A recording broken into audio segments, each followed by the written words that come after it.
Hello and welcome to episode number 62, part 3 of our Ed Sullivan special. Gar, this is the final installment for the Ed Sullivan special we've been doing. Today we're going to be talking about some of the breakout stars. Now, Gar, I got to tell you, in coming up with the idea to do this today for part 3, I wasn't really sure who or what was going to show up on my list, and I'm kind of amazed at what did. So I'm going to do like we did last time. I'm going to start with my number one this time, which I think you and maybe a lot of people will be surprised. I came up with, for my number one on my list, the Muppets. And here's why, Gar. In the mid-1960s, Jim Henson's Muppets first appeared on New York-based television shows such as The Jack Paar Show and Steve Allen's Plymouth Show. The Muppets, however, did not really gain any national attention until their very first show on the Ed Sullivan Show, which was September 18th, 1966.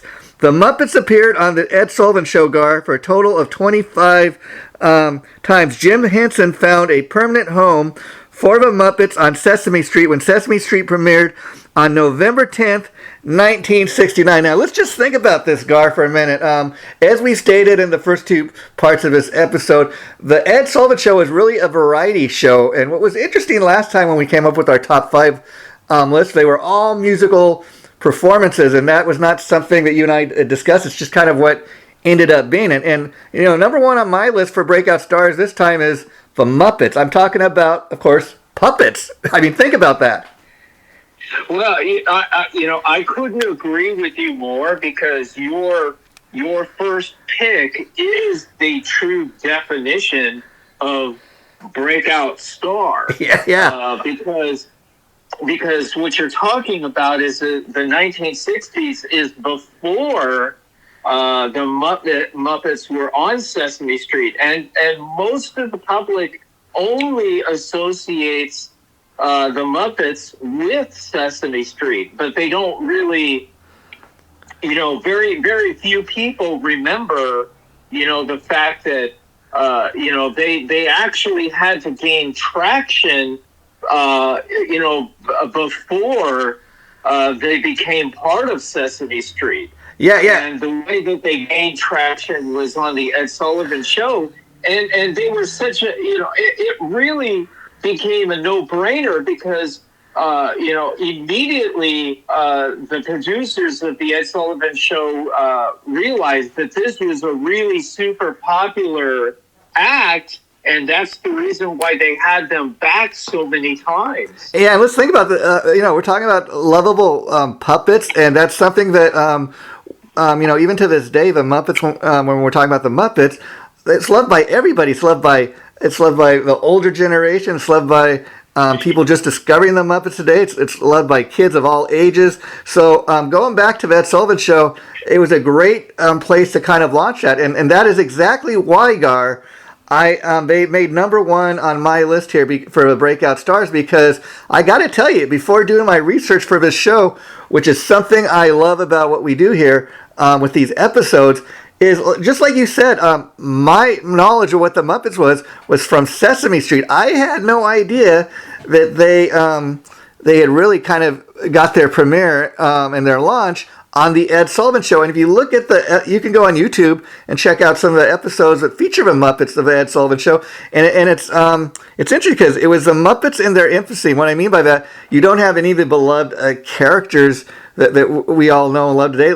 I didn't necessarily see Miss Piggy or Kermit the Frog, but these were like early Muppets, and that's again what made it so much fun watching these episodes with the Muppets. Yes. Honestly, when I was doing the research, I came across that, but it just did not register with me at the time. Yeah. But I could not agree with you more. Yeah. The fact that you picked them number one, honestly, I could not agree with you more. Yeah, and again, I think that speaks about our different experiences, because as I've told you through all 3 parts of this episode, my experience, unlike yours, was catching the Ed Sullivan Show like through reruns and through watching it on YouTube. Recently when we started doing these episodes on the Ed Sullivan Show, and so But you, as you stated, you were there when these shows first kind of premiered, and so that was kind of my take on the Muppets. Wow, the Muppets actually existed before Sesame Street. It gave me a new excitement from the Muppets. Like, wow, I didn't know this part of their story, of their history. And that's a cool thing about doing this show. We learn these things and we get to expose to other people. Hey, the Muppets actually were way before Sesame Street, you know? And it's just so wonderful that, that we're doing this because, when we say it's a pop culture playground, it's a look at the history of pop culture and the beginnings of pop culture icons. And to me, the most interesting part is the beginnings of any iconic pop culture. Entity. Yeah, I mean, even going back to our episode we did on Felix the Cat, I had no idea that, I knew Felix the Cat was like from the 50s and that, but come to find out it dated back a lot farther than that, all the way to the silent film era. And then you get to kind of see the evolution of Felix through the years. So, that's another cool act. Now, Gar, okay, let's get to your number one on your list.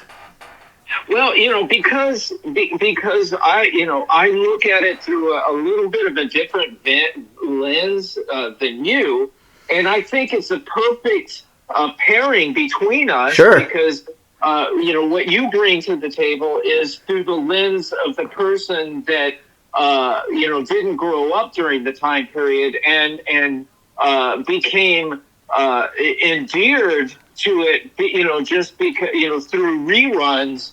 And just really, embracing it that way, which is totally, viable. It has its own legitimacy. Sure. And then, I have my different lens that I look at it, because I look at it more as bringing to the table as to what I was feeling and what I was experiencing at that time when I was watching it for the first time. And that's kind of what I'm bringing to the table here. You are the actual historian, if you will. Yeah, because the ones that I'm mentioning are ones that I actually saw when it was first run. And I really have to say Flip Wilson was my number one pick because he was so funny, and also I wanted to get away from not get away from, but I think we had paid enough attention to the musical act. Sure. That the Ed Sullivan Show was so famous for. And give credit to the other acts, because the Ed Sullivan Show was American Idol and all of those other type of shows of that nature, all wrapped into one.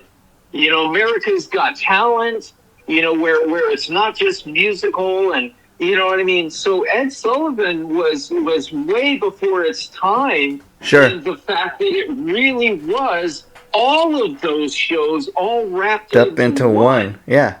Yeah, and Flip Wilson at the time, I had never experienced.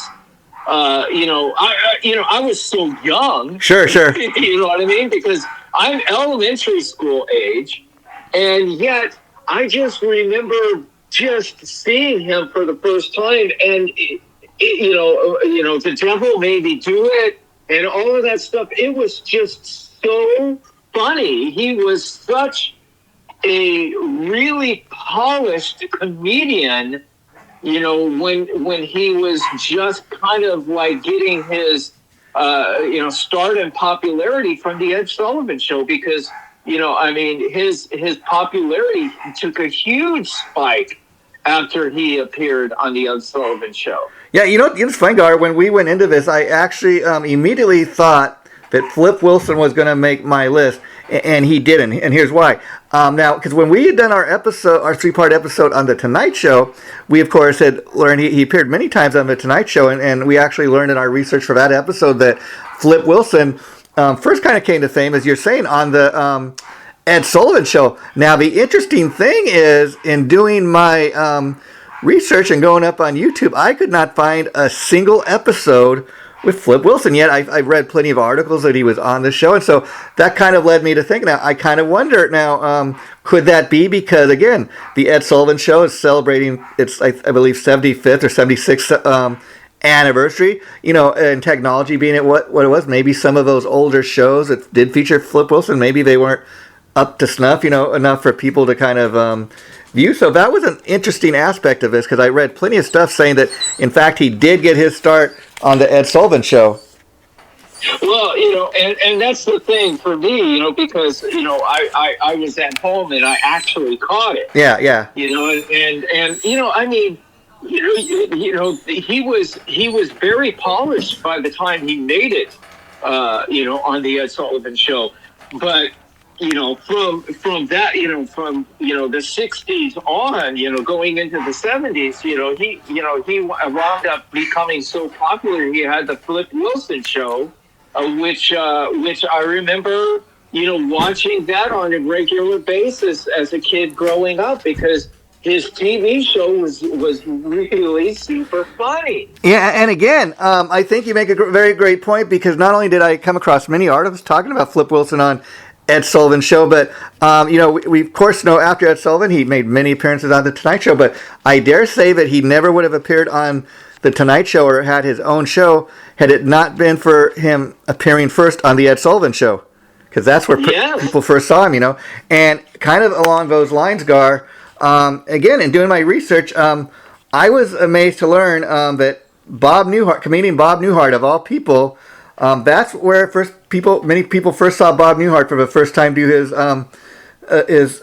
comedy act. And what's interesting is, of course, when he appears on the Ed Sullivan Show, he's very young. He made a total of 8 appearances on the show. But again, it was just kind of interesting. Oh, okay, well, wow. I know Bob Newhart is like celebrating his 96th birthday recently, so he's still alive and well, and he's kind of retired. But to see, what he looked like and what his act like was all those years ago, it's kind of fun again to go back and kind of watch some of our heroes, kind of getting their start in the business. Well, and a lot of people don't know this, but when he was getting his start, was back in the 1950s, which is also a time period that the Ed Sullivan Show was on, which is why you catch him at so early in his career. But when he really first started in the 1950s, Bob Newhart was considered very edgy at that time. And he was considered, his popularity was with the beatnik crowd, which was the counterculture of the 1950s that preceded the hippies. Basically, the beatnik culture evolved into hippies. Wow! And it's not like you have the beatniks and they're separate from the hippies. At first, it was the beatniks, and then it evolved. And Bob Newhart's time period was that time period of the beatniks time period evolving into the hippie. Now, of course, once the beatnik, that's where he started maturing, and he kind of fell out of that.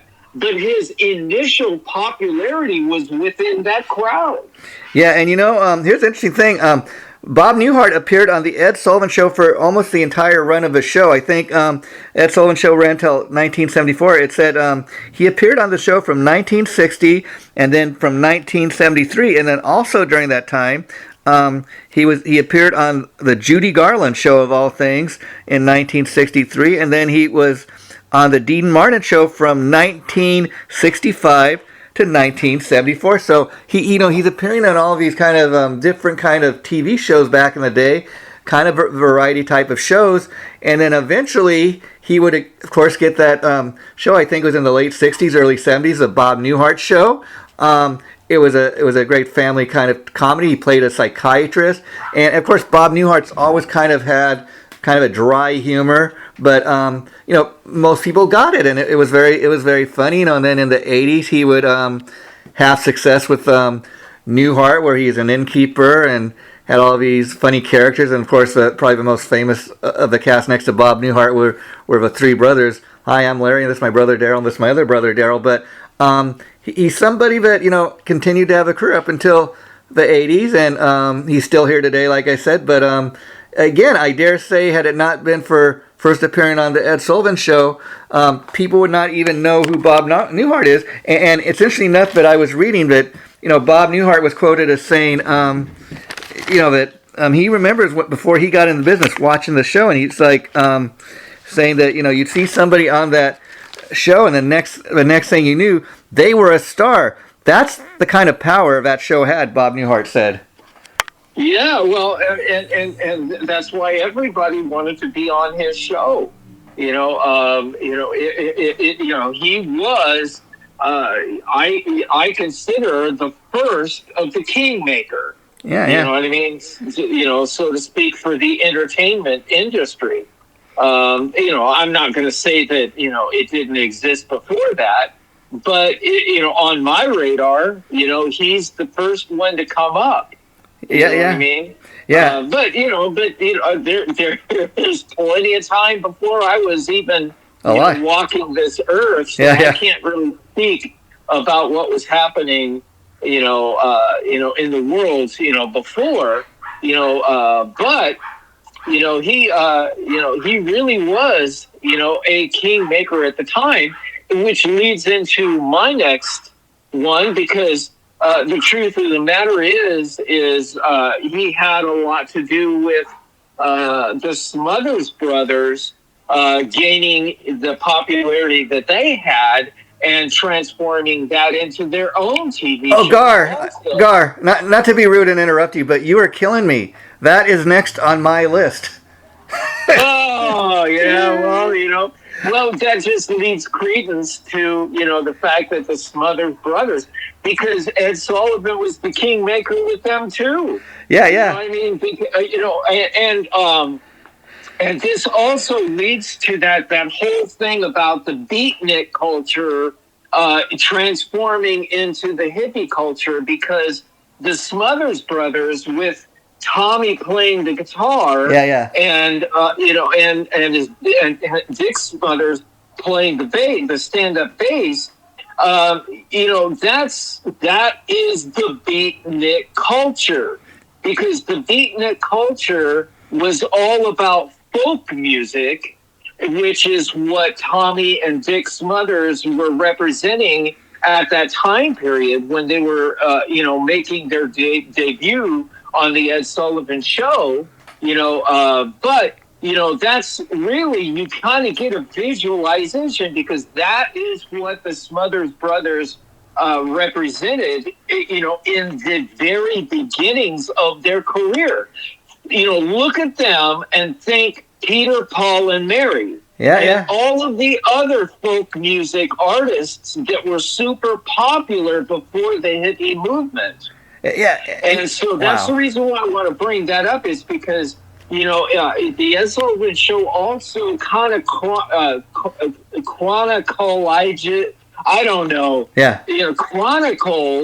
this history and how things developed over time. But I just have to say that Tommy Smothers was absolutely hilarious. Yeah. Between the two brothers, it was Tommy Smothers that was the funny one. Yeah. Oh, wow. Gar, people got to know that, you and I get together every other Sunday. We do these episodes. We don't really talk in between. Sometimes we might shoot each other a message like, hey, this is what I found. But not, typically, I have no idea who's on your list until the day we do the show. And that's what makes it so much fun. Not only is the Smothers Brothers on both of our lists, but here's the interesting thing. I can tell you through my lifetime, of course, I've heard references to the Smothers Brothers. I wasn't really aware of who they were. And this is one of the things I love about doing our show. Not even with the intention of looking up the Smothers Brothers. I was just researching people who had been on the Ed Sullivan Show, who were kind of breakout stars. And I came across the Smothers Brothers. And I started researching. I watched the episodes that they appeared on the Ed Sullivan Show. I watched some episodes where, after they'd gotten their own show, very funny act, as you say, and they had the magic, that it factor. And here's what I love about this, Gar. I was so excited about discovering the Smothers Brothers. Like I said, I've heard of them, but I couldn't probably even name a Smothers Brothers one of the brothers or a song or anything like that until I did this research.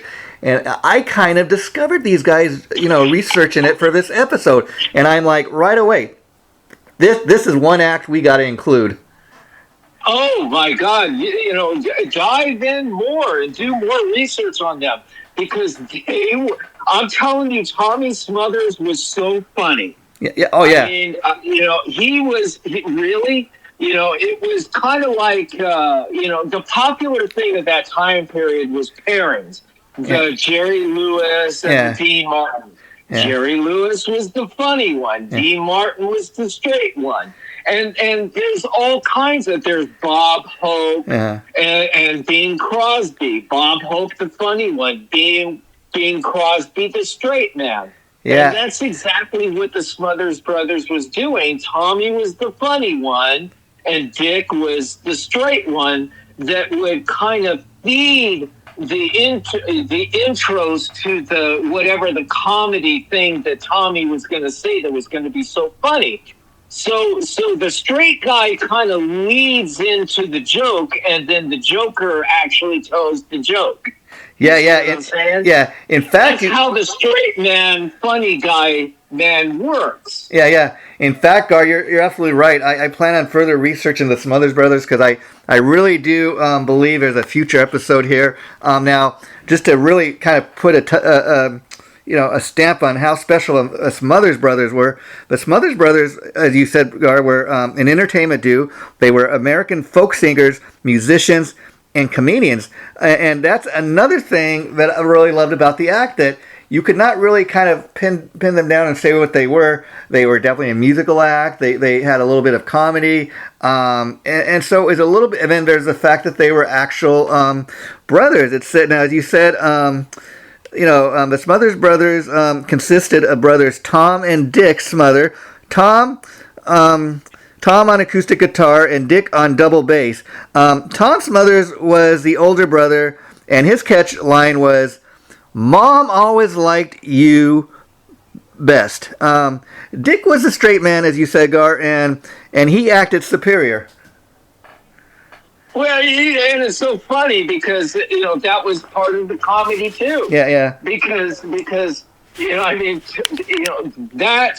that dynamic made the comedy even more funny. Mm-hmm. Yeah, and again, this is another thing I kind of was reading up on. It said in the late 1950s and 60s, the Smothers Brothers frequently appeared on TV variety shows and released several popular albums of their own stage performance. On June 19th, 1966, the Smothers Brothers appeared on the Ed Sullivan for the very first time. Fun fact is that the Smothers Brothers only appeared on the Ed Sullivan Show a total of 2 times, but they made such an impression, Gar, as we've discussed, they ended up getting their own variety show. And guess what? When they debuted the first episode of the Smothers Brothers show, guess who they had announced them, when they came out in the very debut of the show? Ed Sullivan. Now, and again, if that's not a passing of the baton, I don't know what is. Yeah, that is a nod. That's a major nod from a huge icon.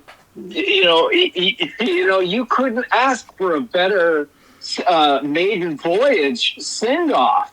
Yeah, You yeah. know what I mean? Oh, yeah. And again, just anybody interesting in this, the Smother Brothers Comedy Hour ran from 1967 to 1964, I believe, for a total of 71 episodes.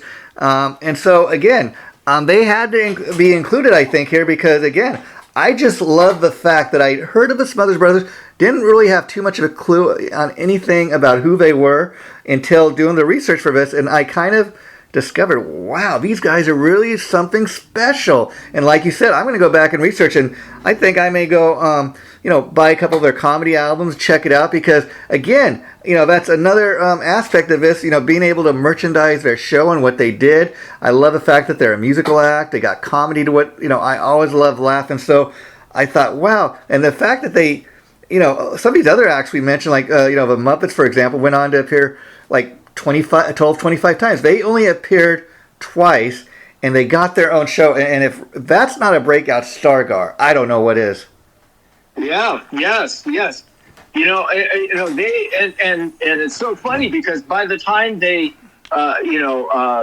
came out with their own show, the whole theme for their own show had more to do relating to the hippies of that time period, even though their act visually represented the beatnik that was previous to the hippies. But they, it was totally embraced.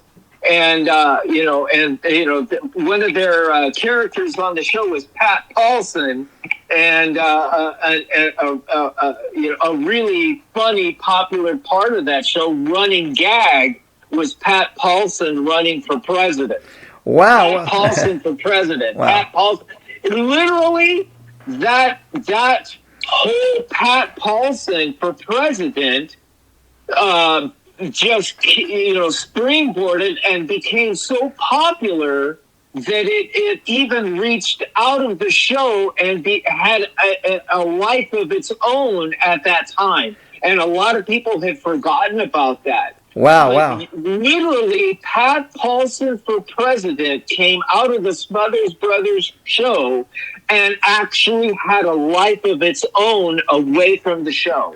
Wow, Gar, that's again great. It's great to have you as a historian here to shed some light on all of this. And before we move on talking about the next breakout star on my list, I got to say, in wrapping up about the Smothers Brothers, another fun fact I learned, kind of anybody that's a Who fan, not only did the Who appear on the Smothers Brothers Comedy Hour, but interestingly enough, Gar, it was their appearance on that very show where the Who, did their pyrotechnics, and like Keith Moon used to do, they had his drum set explode and all that.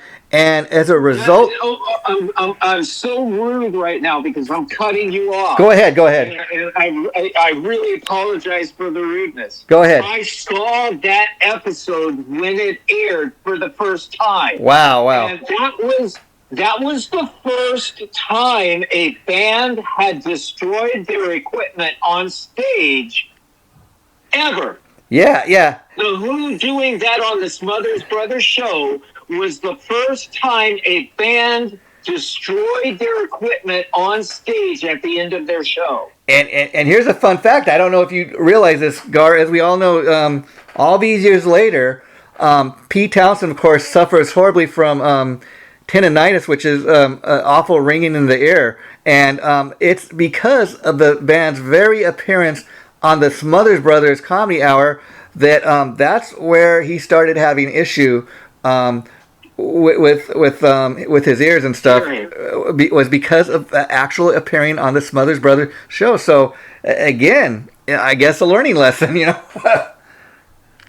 I honestly, if I remember correctly, I think I even remember the song they played. I can see for miles and miles. Oh, wow. Yeah. That was the song they played. But that's why I love doing this show, is because I get to relive this through the show. Yeah. And it was a great performance. I highly recommend to anyone that listens to this that it has not listened or seen the Smothers Brothers or doesn't know anything about the Smothers Brothers, dive into it. Go watch them on YouTube. They were very, very funny, and they're still funny today. Yeah, I mean, again, I have a perspective, somebody just discovering how great the Smothers Brothers are after the fact, and that's what I love about doing this. And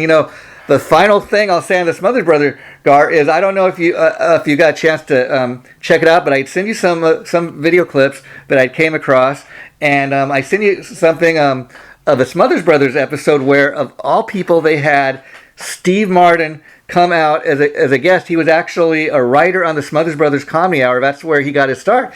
And what was so noteworthy about Steve Martin appearing on the show, not even his actor, the fact that it was Steve Martin, it was the fact that for the first time ever in my life, I actually seen Steve Martin like when he did not have white hair. I mean, he had brown hair, I believe. And anyways, it was just such a kind of a big thing because all through my life, even when Steve Martin was like in his 30s, he always looked like an old man. And so I thought, wow, look at him. That's where this guy got his start.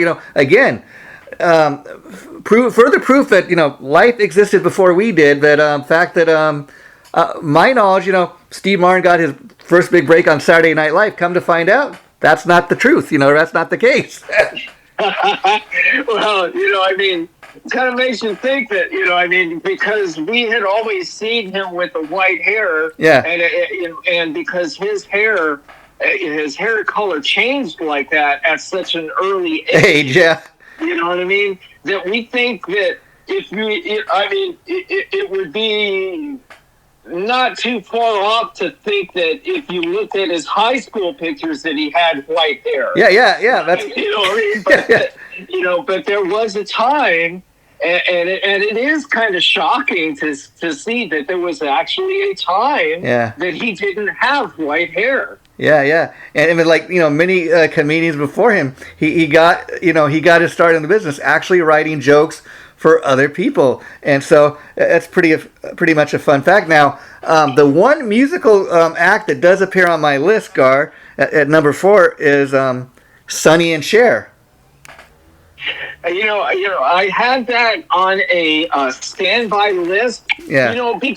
Because you have to understand, when this aired on the Ed Sullivan Show, that song was basically the soundtrack of every young person's life at that time. Yeah, I got you, babe. Yeah, that was a song. I mean, you literally, that song was the soundtrack of everybody's life at that time. And they represented the transition into the hippie, because this, right when they came out, when they broke out in popularity, it was right at that transition. I mean? And that's why now all of a sudden you see her wearing the bell bottoms and the hippie thing, and him having that caveman vest thing that he used to wear, and that was what everybody knew of Sonny and Cher, because that is how they were launched. That visualization of her dressed like the hippies and him wearing that caveman vest, that was how they were launched. And actually, Gar, I would really say they were launched during that performance on the Ed Sullivan Show, because of course they'd been doing stuff behind the scenes in the music industry, but they didn't really break out in a huge way until after appearing on the Ed Sullivan Show. And before I even get into the performance of I Got You, Babe, I'll tell you, just kind of physically looking at the two of them up on that stage. I mean, first of all, they come out from backstage. They get on stage. They're walking on the stage hand in hand. Okay, so there's some solidarity there. There was a unity back then. And then I'm just looking at Sonny Bono up on the stage on the Ed Sullivan Show, and simple fact that he does not even at that time, he's so young, he does not even have that famous mustache that he's known for. His, both of their hair is like extremely long, and they were solidified as a unit. And I Got You, Babe, I always loved that song. Like you said, that was kind of the song of the time. And even all these years later, that's gotta be their most famous song. I mean, anytime you hear a reference to Sonny and Cher, that's the song that people bring up. And so for that reason alone is why I include. I'm like, wow, that's what they look like. Now, just to give people a little bit of a background on Sonny and Cher at that time, it said Sonny and Cher were an actual married couple who got their start in the music industry in the early 1960s. Sonny was a songwriter who worked for producer Phil Spector. Cher was a backup singer at the time who worked with the Crystals and the Ronettes. In 1964, Sonny and Cher had their first top 10 single with their song Baby Don't Go. Sonny and Cher performed only once on the Ed Sullivan Show, Gar, where on September 26, 1965, where they walked on stage, like I said, hand in hand, and they performed I Got You, Babe, followed by Where Do You Go and But You're Mine. As a result of appearing on the Ed Sullivan Show, Sonny and Cher eventually, very much like the Smothers Brothers, landed their own TV show, the Sonny and Cher Comedy Hour, which ran from 1971 to 1974. Now, are we good at what we do in picking this? Because so far, all of the ones that we picked so far wound up having their own TV shows after being springboarded from the Ed Sullivan Show. Yeah, Virtually everyone we've mentioned so far wound up getting their own. Yeah. That's kind of a feather in our cap. Yeah, even you know what I mean? even the We're Muppets. just picking them for different reasons. Yeah. But their track record is showing also. Yeah, even the Muppets. Like I said, going into doing this episode, Yes. I wasn't really sure what was going to make my list.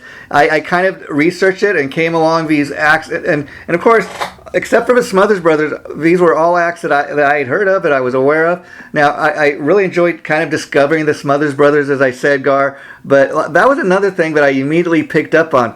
All these acts that were on the Ed Sullivan Show, and when I decided to do this, that was kind of our only rule was like, okay, we're not necessarily saying that these were breakout stars because they appeared on the Ed Sullivan Show, but they all really ended up being that, you know. They all ended up, for the most part, getting their own show. Even the Muppets, and I can't stress that enough. I mean, I seen recently where Disney has like a documentary on the life and career of Jim Henson, and I haven't checked it out. That's something, though, I definitely think is worth checking out. And again, in talking about the Muppets, you know, we're talking about puppets here, and it started out with one man, Jim Henson, but the Muppets became so popular that it became more than one man could handle. He had to get a team of puppeteers, and it's still, and you know, even long after his death, they're still appearing on the Sesame Street every day. And so his creation, the Muppets, have really even outlived Jim Henson. Well, you might as well. I mean, if they didn't call it Sesame Street, they might as well have called it The Muppet Show.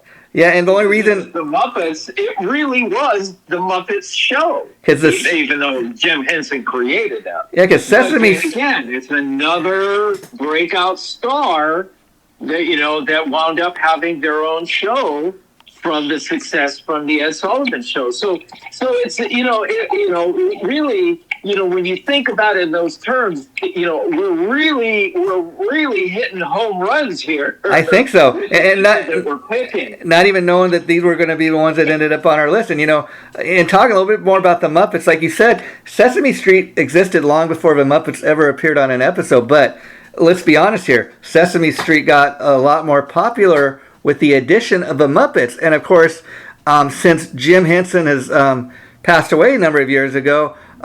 His family sold the rights to the Muppets to Disney. So, the Muppets is now a part of Disney, which I think is just huge, Well, and hopefully I'm crossing my fingers, my eyes, and my toes that Disney breathes some new life into the Muppets, so younger generations can enjoy that same type of entertainment, because just like any kid, I remember when I was a kid, if I was, most kids don't like to watch old cartoons. Mm-hmm. They like to watch what's popular now, the new, Sure. that. And so I see, that the younger generation isn't going to, gravitate towards that, like my generation, and other generations too that enjoyed that show. Yeah, well, But hopefully Disney will breathe some new life into it, so the younger generation can re-embrace that show and enjoy it.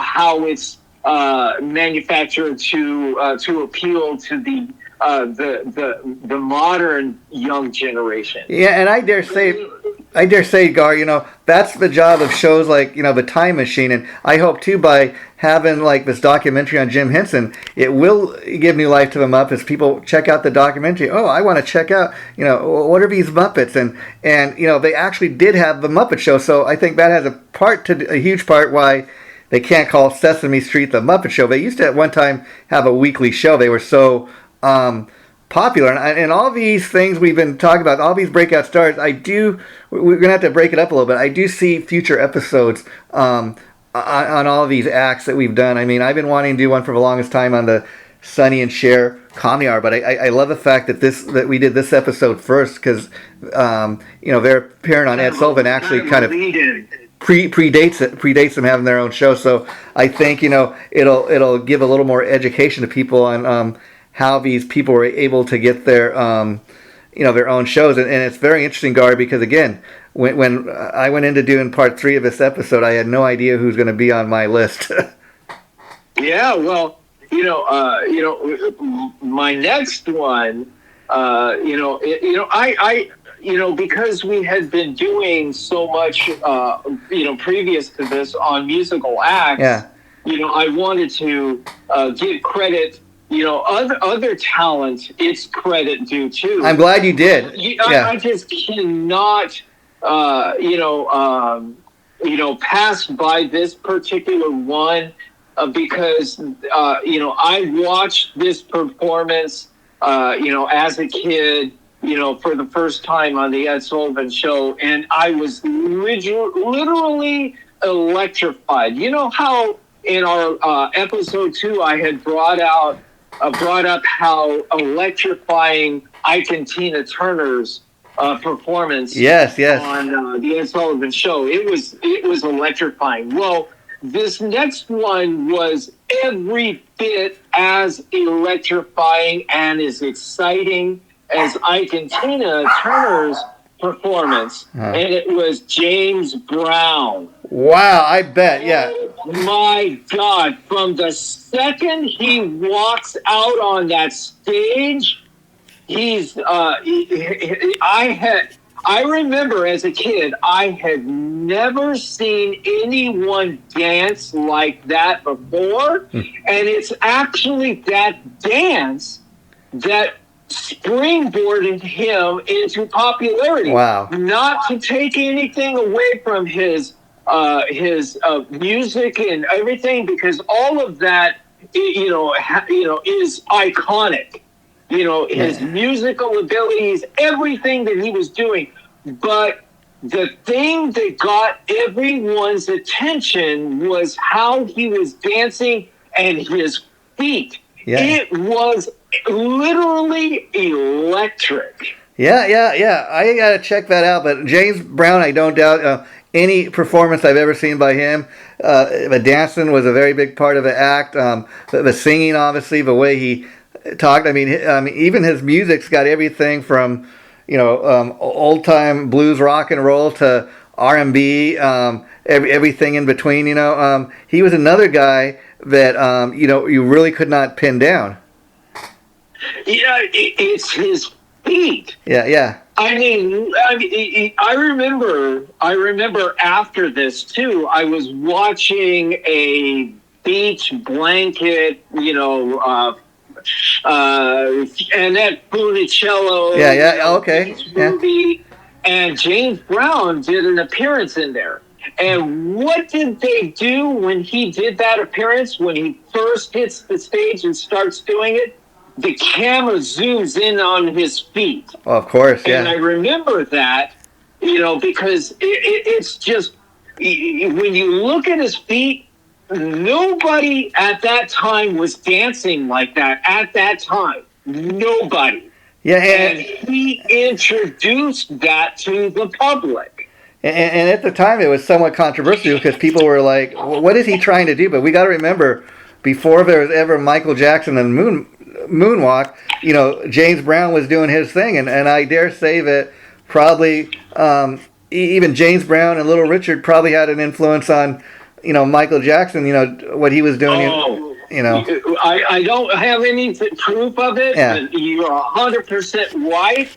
I think that the suspicion is definitely warranted that Michael Jackson was influenced by both of those guys. Yeah, and I gotta say, Gar, even though we didn't mention it in the first two episodes, we might have lightly touched upon it. Like the Jackson 5 also appeared several times on the Ed Sullivan Show, and that was really Michael Jackson at the start of his career, infancy of when he would go on to become. And I it was a different kind of act, from what he did as a solo artist. But I mean, that stuff was really based in the blues, and it was he as a little boy, very much like little Stevie Wonder. His performance on the Ed Sullivan Show, along with his brothers, was just so dynamic. Well, and all of those songs that the Jackson 5 were doing were being played on the radio constantly. Yeah. I mean, we're talking about, once the Jackson 5 became, popular, it was Michael Jackson that was the star already. Yeah. Already. By the time they appeared on the Ed Sullivan Show, Michael was the star. Yeah. And, but they still called it the Jackson 5. Yeah, yeah. But, when you heard, all of those songs that were going on at that time, you didn't think about the Jackson 5. You were thinking about Michael. That is how...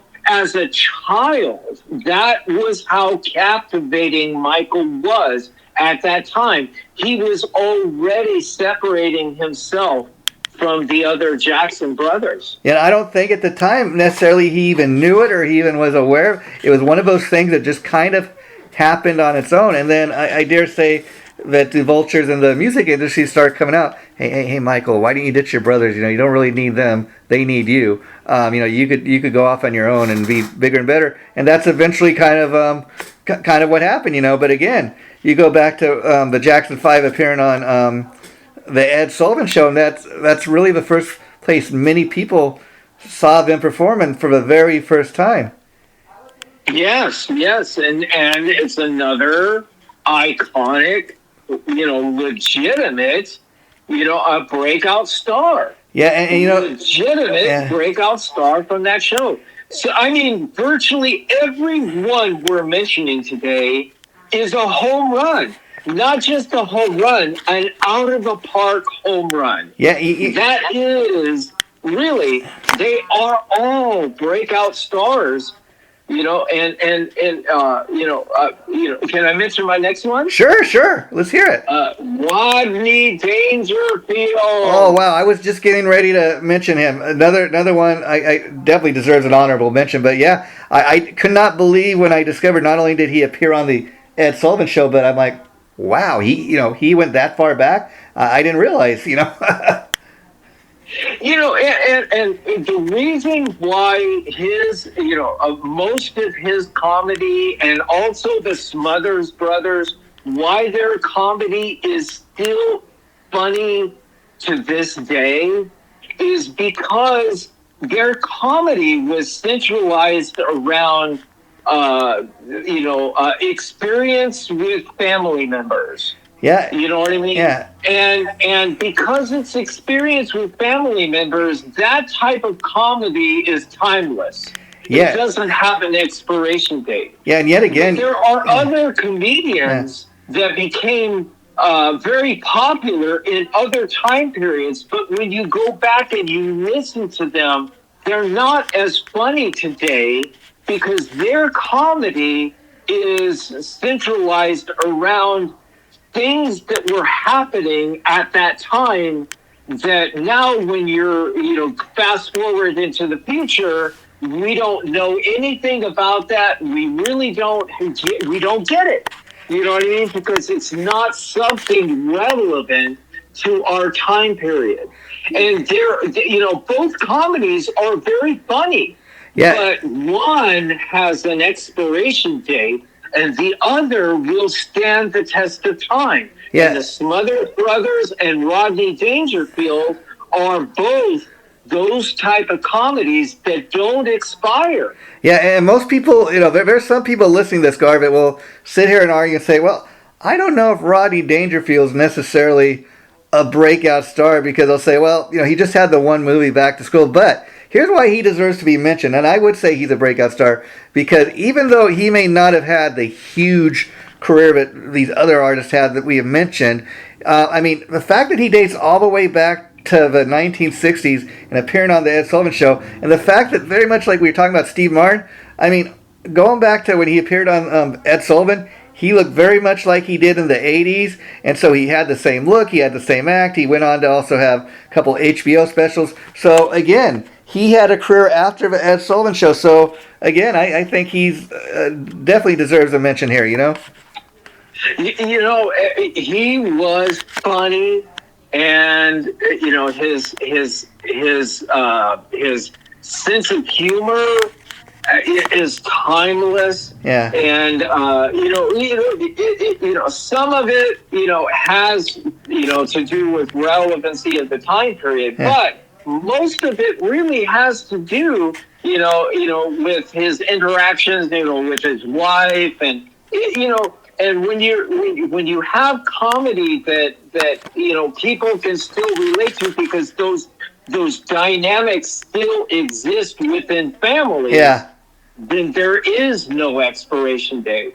And that's why when I went back and I started looking at the Smothers Brothers, and I was still laughing, and they're still just as funny today. It's because of that.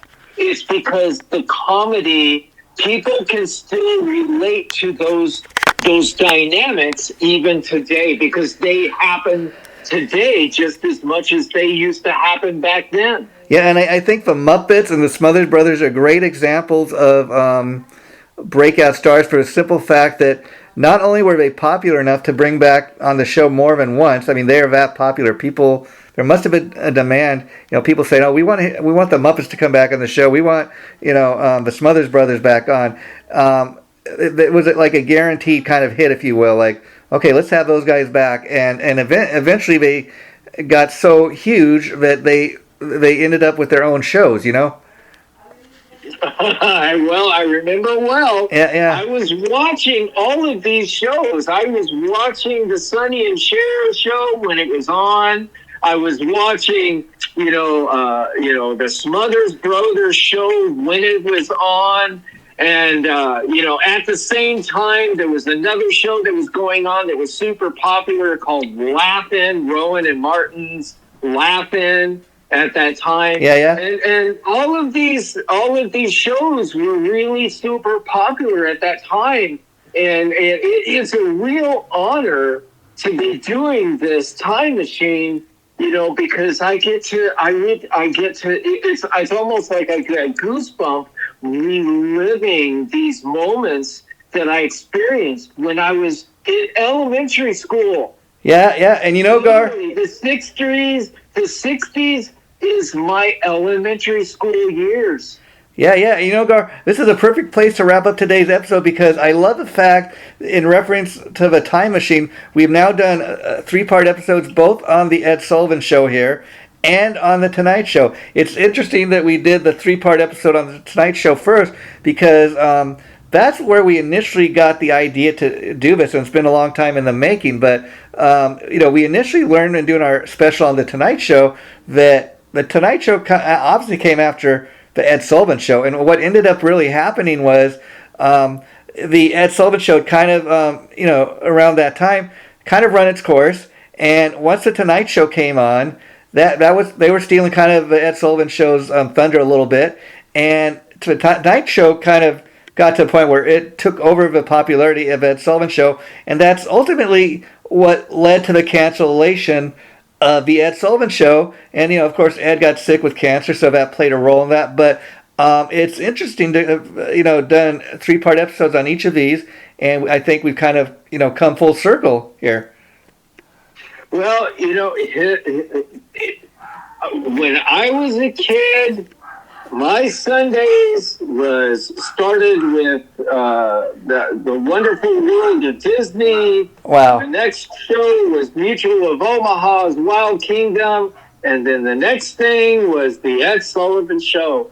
And that's how I remember growing up in the 60s as a kid. Wow, Gar, this has been fun going down memory lane. And like I told you, the Ed Sullivan Show, my experience been through retro television and discovering it, watching episodes on YouTube, just doing this last episode, and it's been so much fun. Now we're going to bring it down next time and we're going to talk about one of your all-time favorite bands and mine, Cheap Trick. We're going to talk specifically about Cheap Trick's kick-ass debut album, and we're going to get all into that because people may not be aware, Gar, that career-wise, you actually kind of got a connection to Cheap Trick, and we're going to get into that a little next time. So I look forward to that.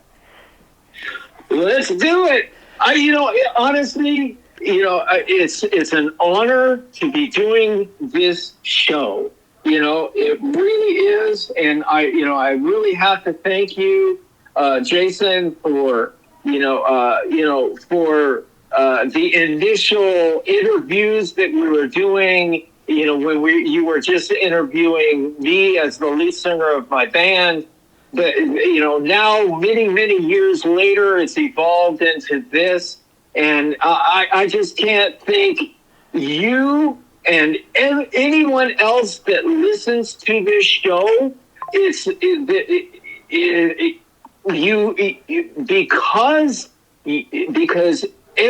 Because of this show, I get to have goosebumps and relive these very special moments in my life, and I get to share it with anyone that enjoyed those times as much as I did. Yeah, it's been a ton of fun. It's a real honor. It's been a ton of fun, Gar, and the reason I asked you to do this when I initially got the idea for the show was because through doing those interviews, one thing I learned was, wow, I could talk for hours and hours with this guy just on his love of music and some of the bands that we both love. But I thought, what if we could take it a step beyond just talking about music? Music can still be part of the conversation. Let's talk about some of our favorite movies, TV shows. And the beautiful part about this show, people haven't realized, there's really no end in sight. And like I said, you'll be in the middle of doing an episode, Gar, and an idea will just, come up like, hey, that's a future episode. I definitely guarantee you we're going to eventually do a future episode on the Smothers Brothers just because I think it warrants it, I love doing this show. I love it. Thank you, Jason. Anytime, brother. Thank you to everyone that listens to this. Thank you. Yeah, okay. Take care, buddy. It's great talking to you. Okay, bye, Jason.